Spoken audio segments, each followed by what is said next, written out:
Hello friends, welcome to my channel Swapna kitchen with village food. তোমরা সবাই কেমন আছো? আশা করছি সবাই খুব ভালো আছো। তোমাদের ভালোবাসায় আমিও খুব ভালো আছি। তো আজকে আমি বানাতে চলেছি ডিম ভুজিয়া। তো বাঙালি স্টাইলে ঘরোয়া পদ্ধতিতে কিভাবে আমরা ডিম ভুজিয়া বানাই সেটাই তোমাদের সাথে আজ শেয়ার করলাম। তো দেখতে থাকো। তো একটা ওভেনে কড়াই বসিয়ে দিয়েছি। কড়াই খুব ভালোভাবে গরম হয়ে গেছে। এবার ওর মধ্যে একটু সাদা তেল দিয়ে দিয়েছি।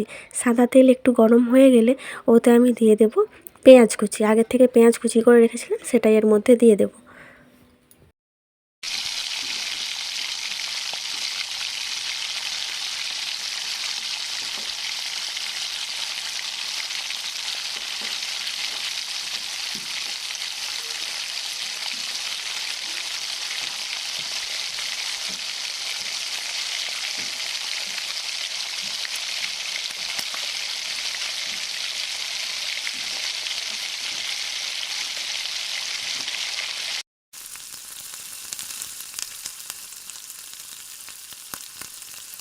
পেঁয়াজ ভাজা হয়ে গেছে। এবার আমি এর মধ্যে দিয়ে দেব দুটো ডিম। দিয়ে খুব ভালোভাবে নেড়েচেড়ে ভেজে নিতে হবে ডিমটাকে।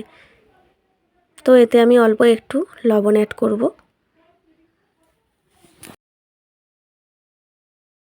বন্ধুরা, এখানে আমি কাঁচা লঙ্কা কুচি করে রেখেছিলাম, সেটা অ্যাড করেছি। ওটা স্কিপ হয়ে গেছে, তোমাদের দেখানো হলো না। তো পেঁয়াজ, ডিম এবং লঙ্কা খুব ভালোভাবে ঝুরি ঝুরি করে ভাজা হয়ে গেছে। ডিম ভুজিয়া একদম রেডি।